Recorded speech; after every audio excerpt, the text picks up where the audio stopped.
far as FIFA in Pakistan, well, the Normalization Committee is a representative for FIFA in Pakistan. So for all practical intents and purposes, we are FIFA. And then also by virtue of being the FIFA appointed chairman of the Normalization Committee, I am also the president of Pakistan Football Federation.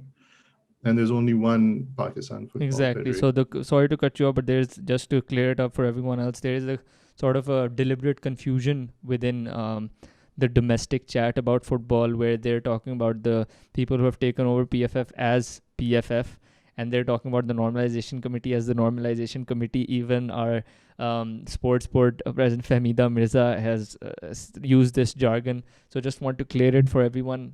The Normalization Committee is PFF. There is no other PFF that holds legitimacy in Pakistan. And it's the only recognized body. And this is not just internationally and by FIFA and by the AFC, but it is also domestically as per the laws of the country.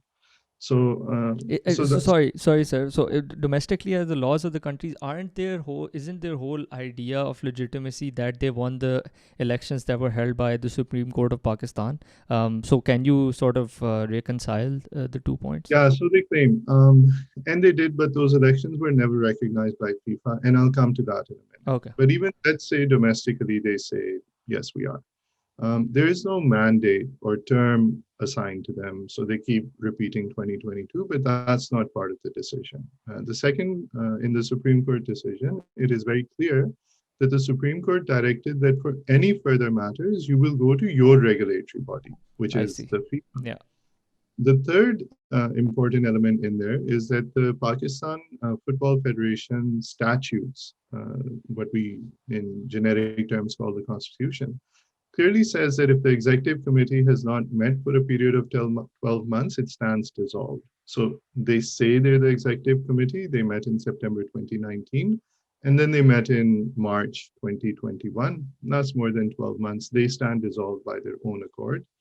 And number four, in September 2019, when they met, they willingly and through resolution handed over charge to FIFA and resigned from their positions. And so you don't just change your mind 16, 18 months later and say, no, we changed our mind, we don't resign. And then, it just doesn't work that way. So in no way is this body recognized or legal internationally or locally. So, yeah, very interesting. So